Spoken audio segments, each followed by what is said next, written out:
देवाय ओम नमो भगवते वासुदेवाय ओम नमो भगवते वासुदेवाय ओम अज्ञानातिमिरान्धस्य ज्ञानञ्जनं शलाकया चक्षुरुन्मीलितं येन तस्मै श्रीगुरुवे नमः।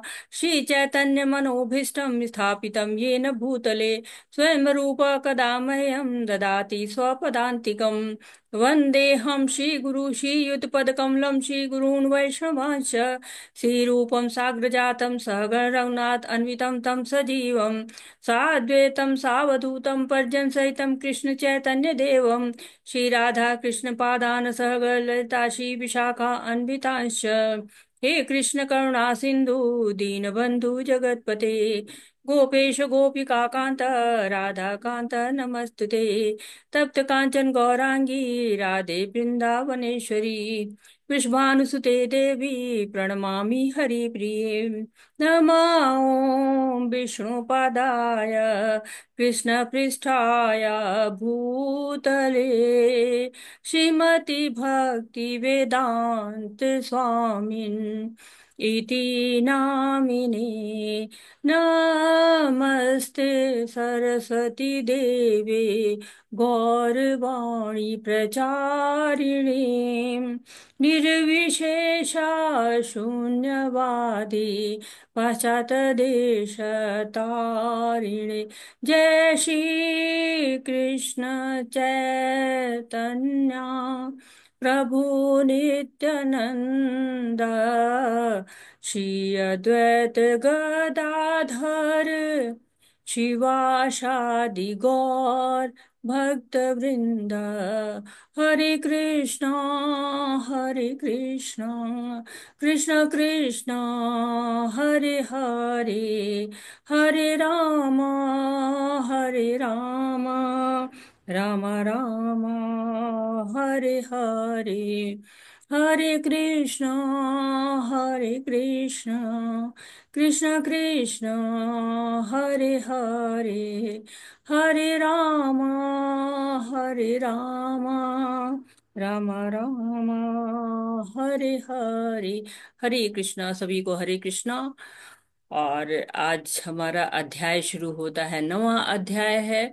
और जो 18 दिनों की हमारी यात्रा है जिसमें हम प्रवेश कर चुके हैं। और इस उस दिन में हम अपने याद करते हैं आध्यात्मिक गुरु पूज्य गुरु शीला प्रभुपाद जी को, उनको नमन करते हैं। साथ ही साथ नमो निष्ठादास प्रभु जी जो इस कार्यक्रम के जनक भी हैं। और हम उनके ही सहायता से सहयोग से उनके इस आरंभ से हम जुड़ पाए हैं आपस में और भगवत गीता को सुन पा रहे हैं, उनको नमन करते हैं। और सभी शिक्षा गुरुओं को, सभी दीक्षा गुरुओं को नमन करते हैं। साथ ही साथ आप सभी भक्तों को पांचांग प्रणाम करते हैं और हरे कृष्णा। तो ये अध्याय का नाम है राजगुह योग। उसके पहले हम कल का जो श्लोक था उसको लेना चाहेंगे कि कल जो श्लोक था इसको कौन पढ़ना चाहेगा। कुछ नए लोग, जो लोग नहीं पढ़ पाए हैं अभी तक, वो हैंड रेज करें। हमारी इच्छा है कि सबको पढ़ने का चांस मिले और सब लोग थोड़ा सा उसके लिए तैयार हों, पढ़ें जो भी आज भी हम देंगे श्लोक। हरे कृष्णा हैंड रेज कर सकते हैं। हरे कृष्ण। जिन लोगों ने अभी तक नहीं पढ़ा है वो पढ़ने के लिए हैंड रेज करें। आप जल्दी करें नहीं तो समय जो है वो चला जाएगा। हरे कृष्णा। आप डिजिटल हैंड रेज कर सकते हैं। कल चौहान माता जी नहीं पढ़ पाए थे, अनुकंपा माता जी, उनको चांस देते हैं। चौहान माता जी। हरे कृष्णा। हाँ, पढ़िए माता जी। हरे कृष्ण माता जी। हरे कृष्णा। यम यम वापि स्मरन् भावं त्यजन्ते कलेवरं तम तमेवैति कौन्तेय सदा तद्भवामि भाविता। हे कुंती पुत्र, शरीर त्यागते समय मनुष्य जिस भी अवस्था का स्मरण करता है वह अवश्य ही उसी अवस्था को प्राप्त होता है। हरे कृष्ण माता जी, मैंने पहली बार संस्कृत में श्लोक पढ़ा। बहुत कोई बहुत भूल हो धन्य तो माफ करना। बहुत बहुत सुंदर माता जी, धन्यवाद माता जी, बहुत सुंदर। हाँ, पढ़िए ललिता माता जी। यस। पढ़िए माता जी, ललिता माता जी।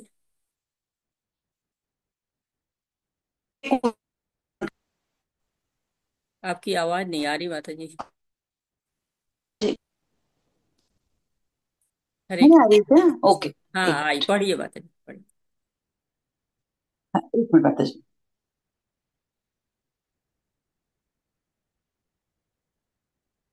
हे कुंती पुत्र,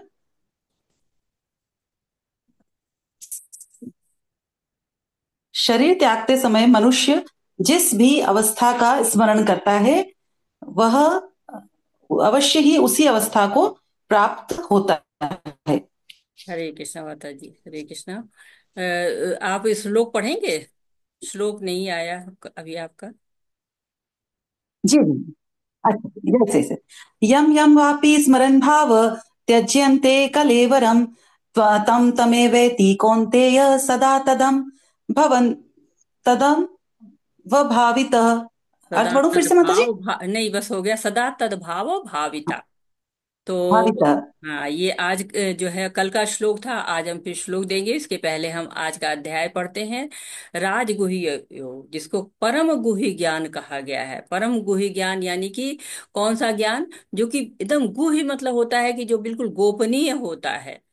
तो एक तरह से हम इस अध्याय के बीचों बीच में पहुंच गए हैं और परम गुह्य ज्ञान पढ़ने वाले हैं। गोपनीय ज्ञान, गुह्य ज्ञान का अर्थ होता है कि गुप्त ज्ञान। गुह्य ज्ञान यानी कि जो गोपनीय ज्ञान है उसको गुह्य ज्ञान कहा जाता है। और गुह्यतर कहा जाता है जो कि उससे ज्यादा गोपनीय होता है। जैसे हम लोग इंग्लिश में पढ़ते हैं ना कि गुड बेटर बेस्ट, वैसे गुड क्या है? गुह्य ज्ञान जो है वो पहली अवस्था है, तो गोपनीय है, जो कि भगवान हमको आत्मा का ज्ञान देते हैं। दूसरे अध्याय में देहिनोस्मिन् यथा देहे कौमारम यौवनम जरा तथा देहांतर प्राप्ति धीरस्तत्र न मोह्यते। तो ये गुह्य ज्ञान है कि हम देह नहीं है, हम आत्मा है। फिर उससे ज्यादा गुह्यतर ज्ञान, गुह्यतर ज्ञान जो उससे थोड़ा सा और आगे जाते, जब भगवान के बारे में भी हम जान जाते हैं। भगवान से हमारा संबंध कैसे होता है कि भगवान से के श्रद्धा करिए, उन पे भजन करिए, उनका श्रवण करिए, कीर्तन करिए। तो ये गुह्यतर ज्ञान होता है। योगी नाम अपि सर्वेषां मद्गतेनंतरात्मना श्रद्धावान भजते यो मां स मे युक्तम मता। तो गुह्य ज्ञान मतलब जीव का ज्ञान, गुह्यतर ज्ञान मतलब भगवान का ज्ञान। और गुह्यतम ज्ञान क्या होता है? जो भगवान और जीव के बीच के संबंध का वर्णन करता है, वो गुह्यतम ज्ञान होता है। तो इस गुह्यतम ज्ञान के बारे में आज हम पढ़ेंगे। अब इसको पढ़ने के पहले हम कल का जो अध्याय है उसका रिकैप करते हैं, उसका सारांश देखते हैं। कि भगवान कृष्ण से अर्जुन प्रश्न पूछते हैं कि ब्रह्म क्या है। तो भगवान बताते हैं कि जो जीव है, ये जीवात्मा है, ये ही जो है ब्रह्म है। और परम ब्रह्म कौन है? भगवान परम ब्रह्म है। आध्यात्म स्वभाव क्या है? जीव का स्वभाव क्या है? तो जीव का स्वभाव है भगवान की दासता करना। लेकिन कुछ लोग नहीं मानते हैं, क्योंकि जीव की जो नित्य प्रकृति होती है, उसका जो संस्कार होता है, उसके अनुसार से उसको शरीर मिल जाता है। और कर्म क्या है? जो सकाम कर्म होते हैं, उनको कर्म कहा गया है। जिससे क्या होता है? बंधन होते हैं, बाध्य होता है वो शरीर परिवर्तन के लिए। अधिभूत यानी कि ये जो भौतिक प्रकृति जो 24 तत्वों से बनती है, जिसको हम ज्ञान योग में पढ़ेंगे। अधिदैव विराट पुरुष, जिसके अंदर सारे देवी देवता सारे लोग समाहित हैं। और अधियज्ञ जो परमात्मा, यज्ञ का भोक्ता परमात्मा जो हमारे हृदय में रहता है। और जो है उसको अधियज्ञ जाने यानी जो भी यज्ञ हो रहे हैं सबका भोक्ता माना जाता है। और जो प्रयाण काल है यानी अंतिम समय है, उसको, उसमें हमें क्या करना चाहिए, और यही इस अध्याय में 8वें अध्याय में, पूरे अध्याय में बताया गया था। कि अंत काले च मामेव स्मरण मुक्त्वा कलेवरम तम यह प्रयाति समद्भाव याति नास्तत संशय। जो अंत काल में, जीवन का जो अंत होता है, उस समय जो मुझको याद करता है वो मेरे को ही प्राप्त करता है।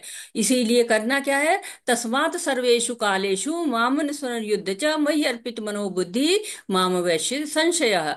जो हमारा युद्ध है, हर एक का युद्ध है, हमारा युद्ध है, हम घर की सेवा करना, लोगों की, घर के लोगों की सेवा करना, और जो बिजनेस करना, ये पढ़ना पढ़ाना, ढेर सारे जो काम है, नौकरी करना, ये सब क्या है, हमारा युद्ध क्षेत्र है। इसमें क्या करना है, भगवान को याद करते हुए हमें सारे कार्य को करना है। तो कैसे होगा?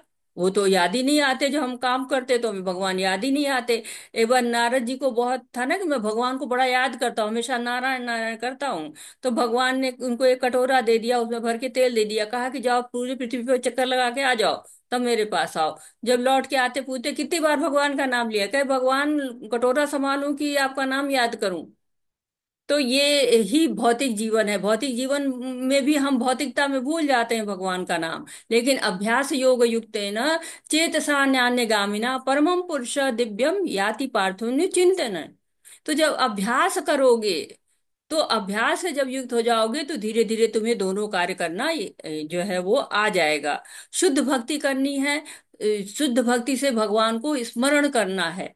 अनन्य चेता सत्तम यो मा स्मृति नित्यश तस्याहम सुलभ पार्था नित्य युक्त से योगिना। तो मैं सुलभ रहूंगा अगर तुम मेरे को हमेशा चिंतन करोगे। और ये जो है जगत, ये तो क्या है, दुखालयम अशाश्वतम माम उपेत्य पुनर्जन्म, दुखालयम अशाश्वतम नापवंती महात्मा संसिद्धि परमागता। लेकिन इस दुखालय में जो मुझे याद करता है, वो मुझको प्राप्त कर लेता है। और नहीं तो ब्रह्मा जी के जो लोक तक फिर लौट के आना पड़ता है, जन्म मृत्यु होती ही रहती है। आप ब्रह्म भुवन लोका पुनरावर्तिनो अर्जुन माम उपेत्य तु कौन्तेय पुनर्जन्म न विद्यते। और भगवान कहते हैं कि नहीं, मेरा एक शाश्वत धाम है, तुम वहां आने का प्रयास करो, और मुझको तुम अनन्य भक्ति के द्वारा ही प्राप्त कर सकते हो। अनन्य भक्ति जो करता है वही भगवान को प्राप्त करता है। और अनन्य भक्ति क्या होती है? हमेशा भगवान को याद करना। तो जो भी हम कर रहे हैं, वेदेषु यज्ञेषु तपस्ु चैव दानेषु यत् पुण्य फलम प्रदिष्टम अत्येति तत्सर्वपदम विदित्वा योगी परम स्थानुपैति चाद्यम। वेदाध्ययन करो के, यज्ञ करके, तपस्या करके, दान करके जो पुण्य हम प्राप्त करते हैं, उस पुण्य से क्या होता है, भक्त को नित्य धाम की प्राप्ति होता है। क्योंकि वो भक्ति जो कर रहा है ना, भक्ति अगर कर रहा है और ये सबसे जो भी पुण्य कर रहा है, तो भक्ति पर्याप्त है। ये ना भी करेंगे तो भी हो जाएगा, लेकिन ये भी तो पुण्य कार्य होते हैं। लोग वेदों को पढ़ते हैं, यज्ञ भी करते हैं, तपस्या भी करते हैं, दान भी करते हैं। तो इसका भी श्रेष्ठ लाभ होगा जब जब भगवान के लिए ये किया जाए, जब भक्ति में ये सब किया जाए, और तब परम धाम को प्राप्ति हो सकती है। तो आज का जो अध्याय है, बीचों बीच में हम पहुंच गए हैं भगवत गीता के। और ये हमारे लिए हर्ष की बात है कि हमने इतना लंबा समय तय कर लिया है, आधा रास्ता हमने पार कर लिया है। भगवान क्या कहते हैं? श्री भगवान उवाच इदं तु ते गुह्यतमं प्रवक्ष्याम्य सूयये ज्ञानम विज्ञान सहितम यज्ञात्वा मोक्षसे शुभात्। श्री भगवान ने कहा, हे अर्जुन, चूंकि तुम मुझसे कभी ईर्ष्या नहीं करते, इसलिए मैं तुम्हें यह परम गुह्य ज्ञान तथा अनुभूति बतलाऊंगा, जिसे जानकर तुम सारे संसार के क्लेशों से मुक्त हो जाओगे। तो और क्या चाहिए? इस संसार के क्लेशों से ही तो मनुष्य परेशान रहता है। तो भगवान अब हमको ऐसा ज्ञान देने जा रहे हैं कि हम इस सब से मुक्त हो जाएंगे। तो भगवान तो देते चले आ रहे हैं, कोई पहली बार थोड़ी दे रहे हैं। उन्होंने हमको गुह्य ज्ञान दिया, सांख्य योग, आत्मा का विश्लेषणात्मक अध्ययन हमको बताया कि शरीर में परिवर्तन होता है, शरीर का नाश होता है, पुनर्जन्म होता है। फिर भी हम नहीं मानते हैं, क्योंकि हम भूल जाते हैं कि हम भी, हमारा भी ये जीवन है और इसका अंत होना है। फिर भगवान अपनी शक्तियों के बारे में बताते हैं कि ये मेरी अपरा शक्ति है, मेरी पराशक्ति है। और भक्ति के बारे में बताते हैं कि अनन्य भक्ति करो। तो ये भगवान लगातार हमको ज्ञान तो दे ही रहे हैं। और अब भगवान एकदम गुह्यतम ज्ञान बता रहे हैं। क्यों? क्यों करो? क्योंकि तुम मुझसे ईर्ष्या नहीं करते हो। भगवान ने कहा कि तुम, मैं इसलिए तुमको बता रहा हूं। नहीं तो बहुत से लोग तो बड़ा ईर्ष्या करते हैं। आप कहेंगे भगवान से कौन ईर्ष्या करता है? करते हैं। रावण ने किया, हिरण्यकश्यप ने किया, कंस ने किया। बहुत से लोग हैं जो भगवत गीता पर टीका लिखते हैं, भगवान का नाम ही गायब कर देते हैं। तो वो भी ईर्ष्या जो है करते हैं। ऐसे लोग भी ईर्ष्यालु हैं। क्यों? क्योंकि हम सब जानते हैं कि भगवान के मुख से, श्री कृष्ण के मुखारविंद से जो है भगवत गीता आई है। भगवान ये पहले भी कह चुके हैं, स एवाय मयाते दम योगा प्रोक्ता पुरातन भक्तेशी में सखा चेति रहस्यम हे तत् उत्तमम। कि ये उत्तम रहस्य उसको बताता हूँ जो मेरा मित्र है, भक्त है, सखा है। सबको नहीं बता देता हूँ, गिने चुने लोगों को बताता हूँ। तो उसके लिए हमको योग्यता लानी पड़ेगी। क्या योग्यता?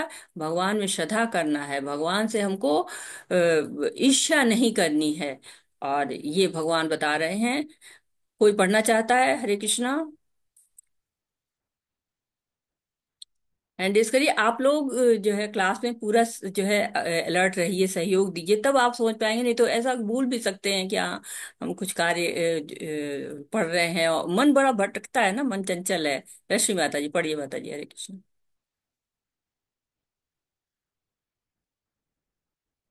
अनम्यूट होइए माता जी। साधना माता जी हरे कृष्ण पढ़िए।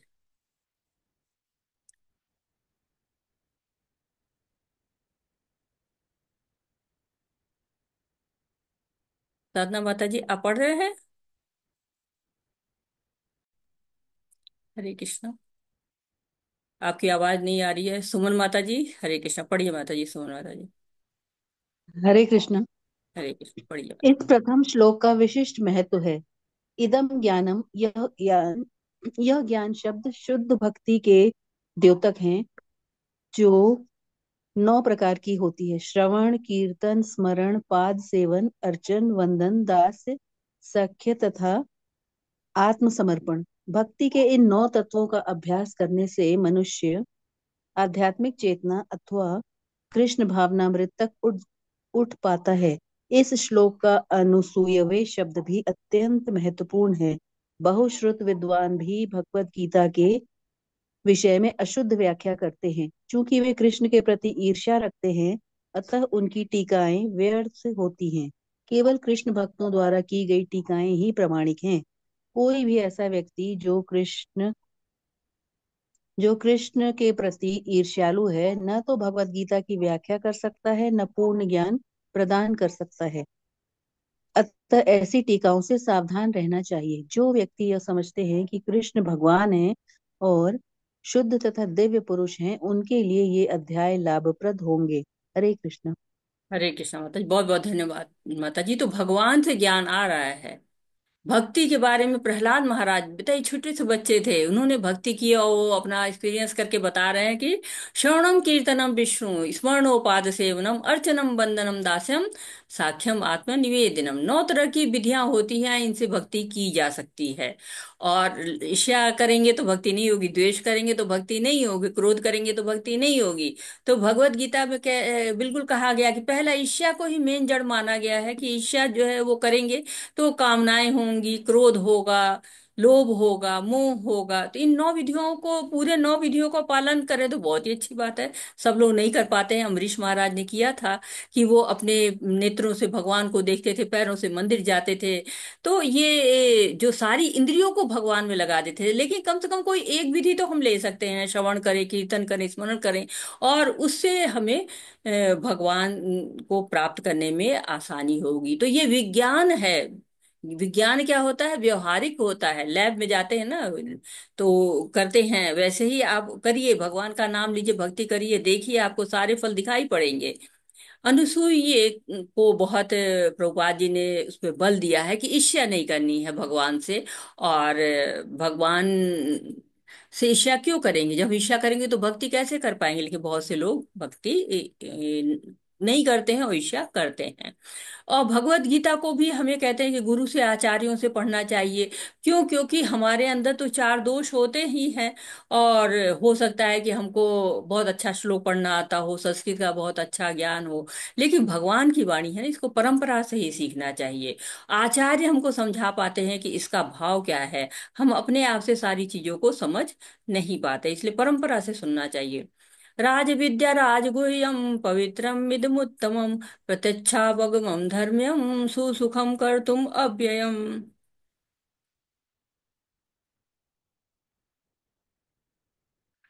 तो क्या यह ज्ञान सब विद्याओं का राजा है, जो समस्त रहस्यों में अधिक गोपनीय है।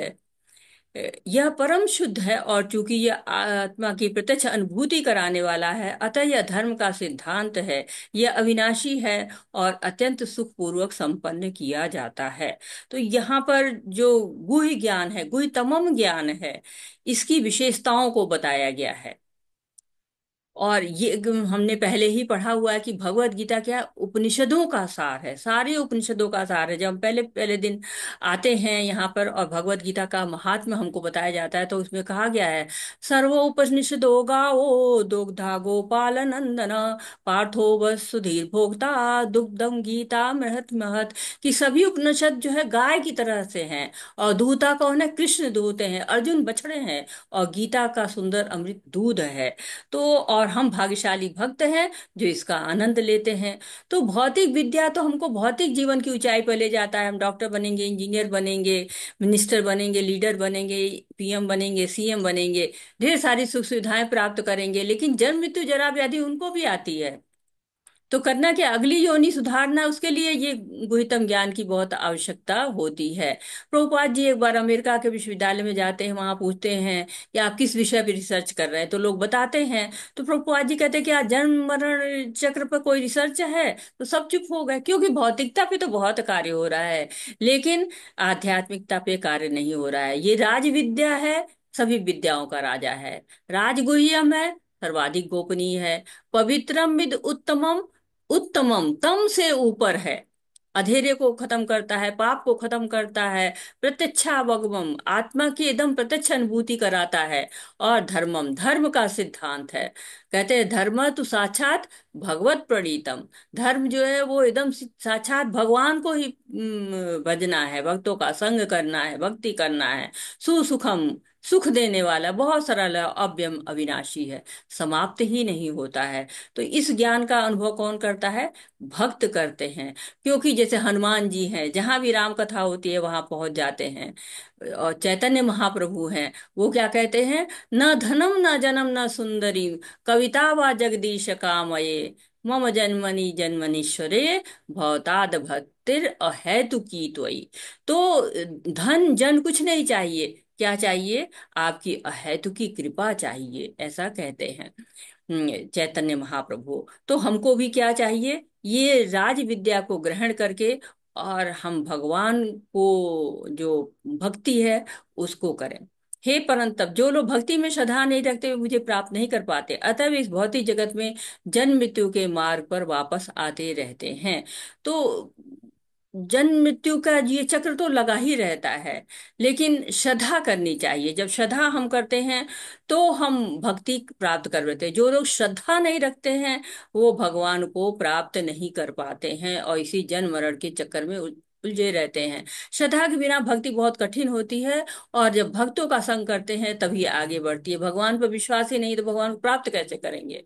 भगवान का एक नाम मुकुंद है, अर्थात मुक्ति के दाता। तो मुक्ति कौन देगा? भगवान श्री कृष्ण देंगे, वही दे सकते हैं, और किसी के पास तो मुक्ति है ही नहीं। और भक्ति तो बिल्कुल भगवान के पास भी नहीं है, भक्ति तो सीधे जो है वो राधा रानी के पास में है, और वही दे सकती हैं, और कोई दे ही नहीं सकता है। जो इसी अध्याय में कहा गया है ना कि और इसी तीसरे श्लोक को इसी तरह से कहा गया, अश्रद्धाना पुरुषा धर्माश्य परंतप अप्राप्य माम निवर्तन्ते मृत्यु संसार वर्तमिनी। तो अश्रद्धा जो लोग होते हैं वो लोग भगवान को प्राप्त नहीं कर पाते हैं। और शंकराचार्य जी भी कहते हैं ना कि भज गोविंदम भज गोपालम। ये उनका बड़ा सुंदर सा भजन है, उसी में लाइन है, पुनरपि जन्मम पुनरपि मरणम पुनरजन्नी जठरे शयनम ई संसारे बहु दुस्तारे कृपया पारे पाहि मुरारे। तो मुरारी पाही लगाओ, मेरे शरण लो, मुझे जन्म मृत्यु के चक्र से बाहर करो। ये समुद्र बहुत विशाल है, इसको पार करना बहुत सागर है। ये सागर को पार करना कितना मुश्किल होता है।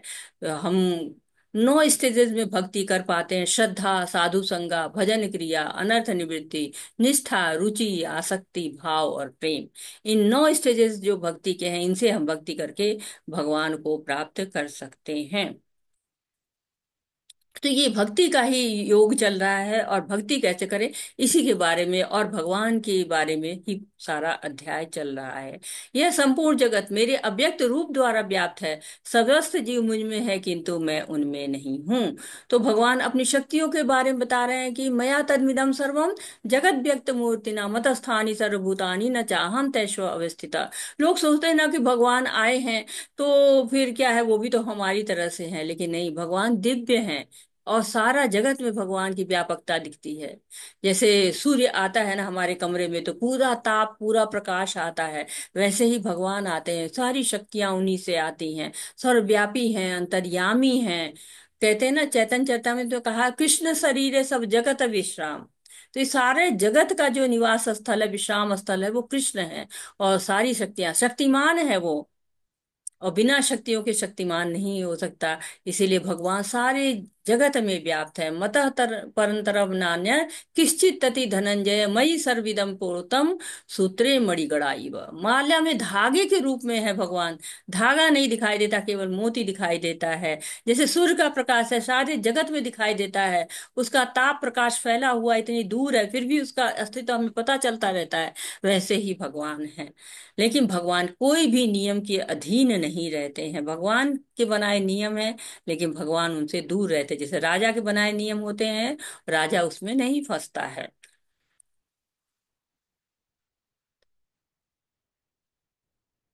हरे कृष्णा। कोई पढ़ेगा? मुझे थोड़ा ऊपर की लाइन दिख नहीं रही है। हरे कृष्णा। वैभव प्रभु जी पढ़िए, प्रभु जी। तथापि मेरे द्वारा उत्पन्न सारी वस्तुएं मुझमें स्थित नहीं रहती। जरा मेरे योग ऐश्वर्य को देखो। यद्यपि मैं समस्त जीवों का पालक भरता हूँ और सर्वत्र व्याप्त हूँ, लेकिन मैं इस विराट अभिव्यक्ति का अंश नहीं हूँ। मैं सृष्टि का कारण स्वरूप हूँ। जिस प्रकार सर्वत्र प्रवाहमान प्रबल वायु सदैव आकाश में स्थित रहती है, उसी प्रकार समस्त उत्पन्न प्राणियों को मुझमें स्थित जाना। तो भगवान कह रहे हैं कि जरा मेरे ऐश्वर्य को देखो। सारी चीजें भगवान पर याद आ रही, चले कि भगवान कितने प्यारे हैं, कह रहे हैं कि मेरे ऐश्वर्य को देखो। वो सृष्टि करते हैं, पालना करते हैं, और साथ ही साथ संहार भी करते हैं, लेकिन सबसे बिलग रहते हैं। सबके लिए उन्होंने जो है देवता प्रतिनिधि अपने बना रखे हैं। इतना ऐश्वर्य, अचिंत्य ऐश्वर्य है और इस धराधाम पे।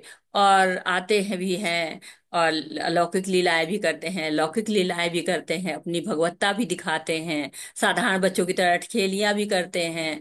अचिंत्य ऐश्वर्य है उनका। और देखिए पुराण पुरुष भी हैं, और नौ यौवन की तरह से भी रहते हैं। तो सब चीजें उन्हीं में स्थित है, सब उन्हीं के द्वारा जो है व्याप्त है। सब जगह वो हैं, जहां भी देखिए, जिधर देखता हूं उधर तू ही तू है। और किस तरह से रहते हैं वो? जैसे वायु रहती है। वायु क्या करती है? पूरे आकाश में रहती है, लेकिन आकाश के अंदर ही रहती है। आकाश के बाहर वो नहीं जा पाती है, उसी के अंदर रहती है। और भगवान भी उसी तरह से, भगवान की शक्तियां हैं, सब भगवान से ही संचालित रहती हैं। ऐसा नहीं है कि वो अपनी मनमानी नहीं कर पाती हैं। तो साधारण लोग उनको समझते हैं कि वो साधारण पुरुष है, उनका उपहास भी करते हैं, बहुत उनको मूर्ख भी कहते हैं। लेकिन क्या किसी के अंदर है कि वो उनके जैसा हो सके? देवकी वासुदेव के सामने चतुर्भुज रूप में प्रकट हुए, फिर देवकी वासुदेव ने अनुरोध किया, द्विभुज रूप में आ गए। माया उनकी शक्ति कितनी शक्तिशाली है, मायाधीश कहलाते हैं। और हम माया में फंसे हुए हैं, माया से बाहर निकलना चाहते हैं, निकल ही नहीं पाते हैं।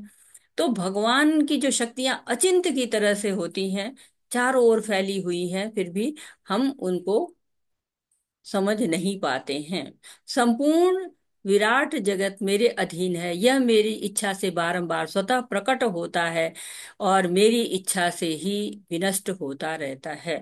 तो यहाँ पर भगवान बता रहे हैं कि सारी जो जगत है ना, ये मेरी इच्छा से चल रहा है। ऐसा नहीं है कि इसकी अपनी इच्छा है, ये अपने आप से नहीं चल रहा है। बहुत लोग कहते हैं ना कि क्या है, सब कुछ अपने आप से चल रहा है। वैज्ञानिक लोग कह रहे हैं सब अपने आप से चल रहा है, लेकिन नहीं, भगवान ही सृष्टि करते हैं, पालना करते हैं, प्रलय करते हैं। हर कल्प में सृजन होता है, प्रलय होता है। जब 100 साल हो जाता है ब्रह्मा का, तो फिर भगवान जो है वो इस भगवान के अंदर ही ये सारी प्रकृति समा जाती है। और फिर ब्रह्मा का दिन होता है, फिर ये जगत व्यक्त हो जाता है। वैसे ही जैसे मकड़ी जाला बुनती है और उसमें घूमती रहती है, लेकिन उसमें फंसती नहीं है। और इसी तरह भगवान भी इस जगत में आते भी हैं, तो यहाँ पे फंसते नहीं हैं। जो है पता ही नहीं है इस छोर से उस छोर कितना कितने ब्रह्मांड है, कितने लोक हैं, हम समझ भी नहीं पाते हैं। और कहते हैं कि भगवान की इच्छा के बिना तो एक तिनका भी नहीं हिलता है। और सूर्य है, चंद्रमा है, कितना हमको विशाल लगते हैं, लेकिन वो भी भगवान की इच्छा से ही चलते हैं। और भगवान से ही सारे कार्य कर पाते हैं। मय्याध्यक्षेण प्रकृति सूयते सचराचरम हेतुनानेन कौन्तेय जगत द्वे परिवर्तते। हे कुंती पुत्र, यह भौतिक प्रकृति मेरी शक्तियों में से एक है और मेरी अध्यक्षता में कार्य करती है, जिससे सारे चर तथा अचर प्राणी उत्पन्न होते हैं। इसके शासन में यह जगत बारंबार सृजित और विनष्ट होता रहता है। तो ये प्रकृति क्या है, भगवान की अध्यक्षता में कार्य करती है। बिल्कुल स्पष्ट भगवान बता रहे हैं। ऐसा नहीं है कि हम सोचे वो कर रहे हैं वो कर रहे हैं, नहीं, सब भगवान कर रहे हैं। सूर्य भी अपनी जगह पे निकल रहा है, चंद्रमा अपनी जगह पे निकल रहा है, मौसम बदल रहा है, पेड़ पौधे उग रहे हैं, नदियां बह रही हैं, पृथ्वी अपनी धुरी पे घूम रही है। हमको लगता है सब कुछ ऑटोमेटिक स्वचालित चलता जा रहा है, अपने आप से हो रहा है। लेकिन देखिए ना, सूर्य जरा सा इधर उधर हो जाए, प्रलय हो जाएगा। एक भी जो है कोई भी चीज यहाँ से वहां, कोई लोग इधर से उधर खिसक जाए, सारे लोग इधर उधर हो जाएंगे। जरा सा खाद्य पदार्थ कम हो जाए, सारी सृष्टि नाश हो जाएगी। लेकिन सबको खाद्य पदार्थ मिल रहा है, वायु मिल रही है। वायु न रहे तो क्या होगा, जीवन समाप्त हो जाएगा। लेकिन हम कैसे हैं, हम भगवान को धन्यवाद भी नहीं देते हैं। भौतिक जगत में ना, कोई एक पेंसिल दे देता है, एक पेन दे देता है, एक चॉकलेट दे देता है, कितने धन्यवाद देते हैं हम। कोई दरवाजा आपके लिए खोल दे, थैंक यू बोलते, कोई दरवाजा आपके लिए बंद कर दे, थैंक यू बोलते हैं। लेकिन भगवान सारे कार्य कर रहे हैं, सारा सिस्टम चला रहे हैं, तो हमको लगता है ओ, सब कुछ तो अपने आप चल रहा है। जैसे बिजली रहती है ना, तो सारे चीजें चलती रहती है। सारे पंखा, heater, geyser, fridge, mobile, laptop, सब कंप्यूटर, सब काम कर रहे हैं। लेकिन बिजली गई तो सब सजावट का सामान होके रह जाएंगे। वैसे ही भगवान है, भगवान सब कर रहे हैं इसलिए हो रहा है। जहां भगवान ने जरा सा हाथ खींचा, सब बराबर, खत्म सारा कुछ। ऐसा कोई सिस्टम बना पाए भगवान ने? कैसे कैसे सिस्टम बनाए हैं। गाय जो है वो घास खाती है, दूध देती है। तो हम तो ऑटोमेटिक है, ऑटोमेटिक किसी और को घास खिलाइए, क्या दूध देगा? नहीं देगा। कोई भी शेर को खिला दीजिए, कोई दूध दे सकता? घोड़े को खिला दीजिए, कहते हैं ना, भगवान की व्यवस्था है।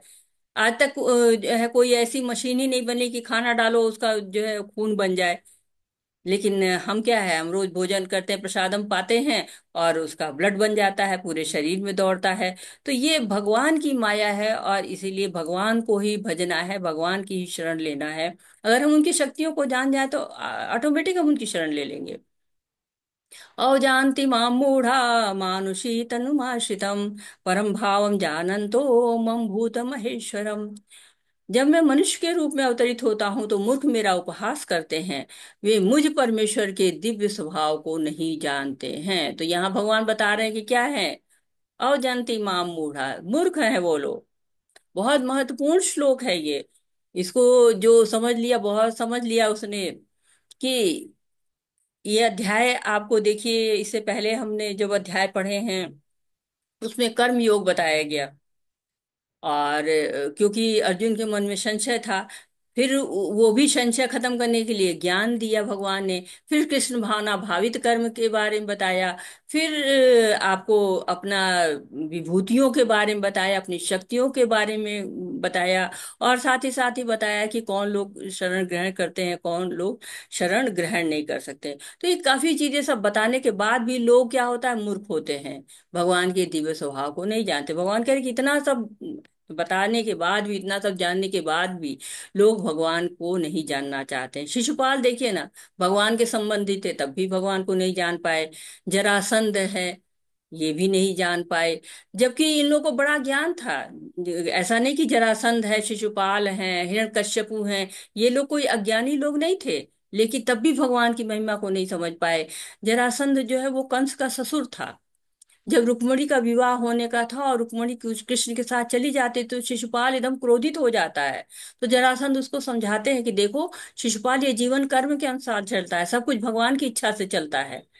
मतलब वो ज्ञान दे रहा है जो भगवत गीता में भगवान ने दिया है। इसके बाद भी सामने भगवान खड़े हैं और 18 बार कृष्ण की मथुरा पर आक्रमण करता है।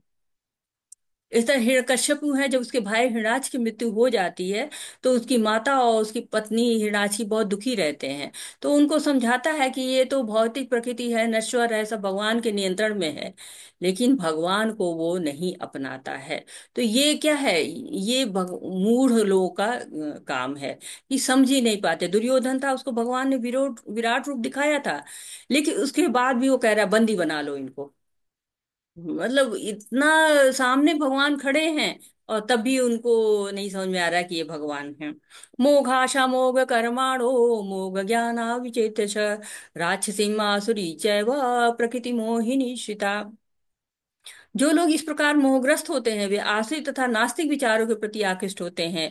इस मोहग्रस्त अवस्था में उनकी मुक्ति आशा, उनके सकाम कर्म तथा ज्ञान का अनुशीलन सभी निष्फल हो जाते हैं। तो जो लोग मोह के ग्रस्त होते हैं वो आसुरी और नास्तिक विचारों की ओर प्रकट हो आकृष्ट होते रहते हैं। क्योंकि बुद्धि आसुरी है, कहते हैं ना, जो जैसा होता है वैसा ही उसको अच्छा लगता है। तो उनकी मोघ आशा, सारी आशाएं, मोघ कर्म, सारे कर्म, मोघ ज्ञान, जितना ज्ञान है सब बेकार हो जाता है। क्यों? क्योंकि भगवान की महिमा ही नहीं करते हैं, भगवान की शरण ही ग्रहण नहीं करते हैं। तो सब सारा निष्फल हो जाता है, जो भी कार्य करते हैं सब निष्फल हो जाता है। तो ऐसे आसुरी लोगों में से किसी का उदाहरण देंगे आप जिनके जो है सब निष्फल हो गया? हरे कृष्णा। ऐसे आसुरी कौन लोग हैं जिनका जो है मोह आशा, मोह कर्माणु, मोह ज्ञान सब असफल हो गया? कौन था? कोई याद आ रहा है? हैंड रेज कर सकते हैं आप। रश्मि माता जी, हरे कृष्णा। जी माता। हरे कृष्ण माता जी। हरे कृष्णा जिस जी। कंस हैं उनका सब निष्फल हो जाता है। जी जी, बहुत सही कहा आपने कि कंस का जो है वो सारा जितना भी अकल लगाई, कितने असुरों को भेजा, क्या क्या नहीं किया उसने भगवान को मारने के लिए। मारने के लिए हाँ, लेकिन सारा उपाय उसका बेकार चला गया। चला अनुपमा जाता माता है। जी, हरे कृष्णा जी माता जी, बहुत सुंदर माता जी, धन्यवाद। दंडवत प्रणाम माता जी। माता जी, हिरण्यकशिपु, रावण, दुर्योधन। जी माता जी, बहुत सुंदर। क्योंकि हिरण्यकशिप को देखिए ना कि ऐसा वरदान मांग रहे हैं कि लग रहा है कि ये अमर ही हो जाएंगे। लेकिन उनका सारा जो भी आशा थी, जो भी ज्ञान था, सब बेकार चला जाता है। तो बहुत सुंदर सबने बताया है। महात्मानस्तु मां पार्था दैवीं प्रकृतिमाश्रिता भजन्त्य अनन्य मनसो ज्ञात्वा भूतादिं व्ययम्। हे पार्थ, मोह मुक्त महात्मा जन दैवी प्रकृति के संरक्षण में रहते हैं, वे पूर्णतः भक्ति में निमग्न रहते हैं, क्योंकि वे मुझे आदि तथा अविनाशी भगवान के रूप में जानते हैं। तो वो उसका उल्टा जो है महात्मा लोग होते हैं, वो भगवान की शरण ग्रहण करते हैं और भगवान के साथ किसी रस में जुड़ जाते हैं। आप जब पढ़ते हैं हिंदी तो आपको 12 रस पढ़ाए जाते हैं। और 12 रस में जो 5 रस हैं उनको बहुत प्राथमिक माना जाता है यहाँ पर। जो माधुर्य रस है, और साथ ही साथ शांत रस है, दास्य रस है, और मित्रता के साक्ष्य रस जिसको कहा जाता है, और वात्सल्य रस। तो किसी भी रस में आप भगवान से जुड़ सकते हैं। वैसे तो किसी भी रस से जुड़ा जा सकता है, जैसे भीष्म थे तो वो वीर रस में जुड़ गए थे, भीष्म पितामह, और उन्होंने मुक्ति प्राप्त की थी। किसी भी रस में जुड़ते हैं, लेकिन 5 प्राथमिक रस को ज्यादा महत्व दिया जाता है। और उसमें भी माधुर्य रस को बहुत ज्यादा महत्व दिया जाता है गौड़ी परंपरा में। तो किसी रस में जुड़ते हैं भक्त और मनसा वाचा कर्मणा से सेवा करते हैं। अब लोग सोचते हैं कि क्या भक्तों को कोई परेशानी ही नहीं होती है? होती है। भक्तों को भी होता है। भीष्म पितामह को देखिए ना, कितने बाण लगे, लेकिन शैया पर लेटे भगवान को याद कर रहे हैं। तो ये महात्माओं का लक्षण है। और ये भौतिक प्रकृति के संरक्षण में रहते, देखिए जितना बाण लगने के बाद भी वो कितने दिन उपदेश देते हैं। जहां तक मुझे याद है तो 35-36 दिन वो लगातार युधिष्ठिर को उपदेश दे रहे हैं। तो ये दैवी प्रकृति तो है। दैवी प्रकृति कौन है? राधा रानी है। राधा रानी जो हरे कृष्णा, जिसने भगवान के जो है हृदय को ही हर लिया है, वो राधा रानी है। तो भक्ति की रक्षा तो राधा रानी ही है। और जो अभक्त होते हैं ना, उनको बिल्कुल पास में नहीं आने देती हैं भगवान के। तो इसलिए बहुत सजग रहना है, राधा रानी को भी खुश करना है। सतत कीर्तयन्तो मां यतन्तश्च दृढव्रता नमस्तश्च मां भक्त्या नित्ययुक्ता उपासते। ये महात्मा मेरी महिमा का नित्य कीर्तन करते हुए, दृढ़ संकल्प के साथ प्रयास करते हुए, मुझे नमस्कार करते हुए, भक्ति भाव से निरंतर मेरी पूजा करते हैं। तो जो महात्मा होते हैं वो क्या करते हैं? नित्य कीर्तन करते हैं। महात्माओं के गुण बता रहे हैं कि क्या क्या गुण है। सतत, हमेशा, लगातार, दृढ़ता के साथ कि जो है भगवान ही है, भगवान की हमको मन बुद्धि और इंद्रियों से भगवान की सेवा करते रहते हैं, भगवान का जप करते रहते हैं। तो हमें भी लगातार भगवान का कीर्तन नहीं कर पाते हैं, लेकिन कुछ तो शुरू करना चाहिए, माला करना शुरू करना चाहिए, जिससे हम भगवान की तरफ आगे बढ़े। नमस्कार करना चाहिए कम से कम। इस जब आप जुड़ रहे हैं तो अब 9 अध्याय तक हो गए हैं, माला शुरू कर दीजिए, कम से कम एक माला तो करिए करिए। भक्ति भाव से निरंतर पूजा करते हैं, तो ये महात्माओं का गुण है। पिताहमस्य जगतो माता धाता पितामह वैद्यम पवित्रम ओंकार ऋक्साम यजुरेव च। मैं इस ब्रह्मांड का पिता माता आश्रिता पितामह हूँ। मैं ज्ञेय जानने योग शुद्धिकर तथा ओंकार हूँ। मैं ऋग्वेद सामवेद तथा यजुर्वेद भी हूँ। तो भगवान से हमारे कितने नाते हैं, हम भूल जाते हैं। हम कैसे छोटे छोटे कार्य करते रहते हैं, जबकि भगवान जो सृष्टा है, सृष्टि करने वाला है, धाता है, उसको धाता का मतलब ही सृष्टा होता है, सृष्टि करता है। जो पितामह है, माता है, पिता है, एक ही में सब रिश्ते मिल जाते हैं, हम सब कुछ हैं। भौतिक जगत में हमें माता पिता मिलते हैं, लेकिन वो भी माता पिता भगवान का ही अंश है, हम भी भगवान के ही अंश है। तो हमारा संबंध है। और जो कहते हैं ना कि राजा का बेटा है वो भीख मांगते अच्छा नहीं लगता है ना, वैसे ही हम भगवान के बच्चे हैं। तो हमें भी अपने जो बहुत प्रसिद्ध जो ये परंपरा है जिससे हम आ रहे हैं, तो हम अपने वंश का नाम ऊंचा करना चाहिए, भक्ति करना चाहिए। मैं ही लक्ष्य पालन करता स्वामी साक्षी धाम शरणस्थली तथा अत्यंत प्रिय मित्र हूँ। मैं सृष्टि तथा प्रलय सबका आधार आश्रय तथा अविनाशी बीज भी हूँ। हे अर्जुन, मैं ही ताप प्रदान करता हूँ और वर्षा को रोकता तथा लाता हूँ। मैं अमृत हूँ और साक्षात मृत्यु भी हूँ। आत्मा तथा पदार्थ दोनों मुझसे ही है। तो सब कुछ भगवान से ही है, सब कुछ भगवान ने व्यवस्था की है। गति में भी भगवान देने वाले हैं, जो भी गति मिलती है।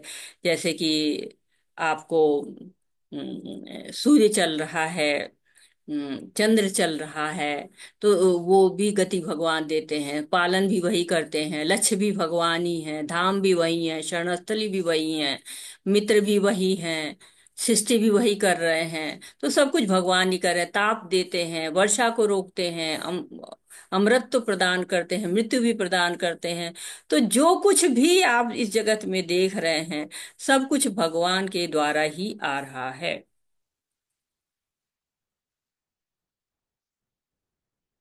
जो वेदों का अध्ययन करते, सोम रस का पान करते हुए, स्वर्ग प्राप्ति की गवेषणा करते हुए अप्रत्यक्ष रूप से मेरी पूजा करते हैं, वे पाप कर्मों से शुद्ध होकर इंद्र के पवित्र स्वर्गीय धाम में जन्म लेते हैं, जहां वे देवताओं का सा आनंद भोगते हैं।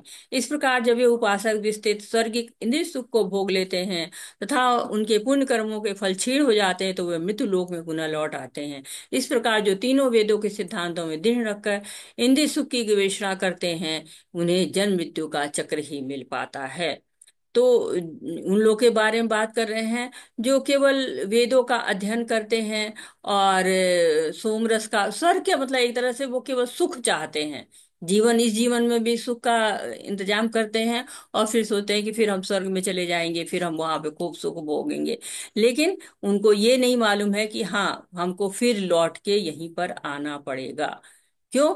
क्योंकि यो स्वर्ग में रह नहीं सकते ना, जैसे पुण्य कर्म खत्म हो जाएंगे ना, वैसे फिर वापस आ जाना पड़ेगा। और फिर यहाँ पे फिर अच्छे कार्य करेंगे, फिर स्वर्ग में जाएंगे, फिर लौट के आएंगे। कहते हैं ना, स्वर्गवासी हो गए हम। ये चाहते हैं कि जो हमारा घर का है कोई, तो वो हर जगह ऐश करे, हर जगह सुख उसका हो। लेकिन उसको ये नहीं पता है कि वेदों के जो कर्म कांड होते हैं उसमें ज्ञान कांड, उपासना कांड जो भी है, अगर कर्म कांड में उलझे रहेंगे तो हम इंद्रिय सुख तो बहुत प्राप्त कर लेंगे, लेकिन जन्म मृत्यु के चक्र से फुर्सत नहीं पाएंगे। जैसे यहाँ दिखा रहे हैं ना कि जब नीचे की ओर आते हैं तो बड़े आराम से गाड़ी चलती जाती है, लेकिन ऊपर जाने के लिए बड़ी मेहनत करनी पड़ती है। वैसे ऊपर के लोग जाने के लिए बड़ी मेहनत करनी पड़ती है। जो हम गोलोक धाम जाना है ना, तो बड़ी साइकिल चलानी पड़ती है। नीचे उतरने के लिए कोई मेहनत नहीं करनी पड़ती। हम जब अगर नीचे गिरना चाहते हैं तो कोई मेहनत नहीं, नीचे के लोक में, नरक में तो कहीं भी पहुंच जाएंगे। ऐसे फेरी व्हील है, जब हम अच्छे कार्य करते हैं तो हम ऊपर तक जाते हैं, खराब काम करते हैं फिर हम नीचे की ओर लौट आते हैं। अच्छे काम करेंगे तो ऊपर जाएंगे, नहीं करेंगे तो नीचे आएंगे। तो ये जो है, हम लोगों ने कल देखा था ना कि बीच में है भूलोक, ऊपर भी लोक है नीचे भी लोक है, और इसमें हमारा आना जाना लगा रहता है। जब हम गोलोक धाम पहुंच जाते हैं, भगवान के धाम पहुंच जाते हैं, तो हमारा आना जाना बंद हो जाता है। अनन्यश्चिन्तयन्तो मां ये जना पर्युपासते तेषां नित्याभियुक्तानां योगक्षेममहम्यहम्। किंतु जो लोग अनन्य भाव से मेरे दिव्य स्वरूप का ध्यान करते हुए निरंतर मेरी पूजा करते हैं, उनकी जो आवश्यकता होती है उन्हें मैं पूरा करता हूँ, जो कुछ उनके पास है उसकी रक्षा करता हूँ। ये श्लोक सबको बड़ा अच्छा लगता है। अरे क्या है, भगवान ही हमारी रक्षा करने में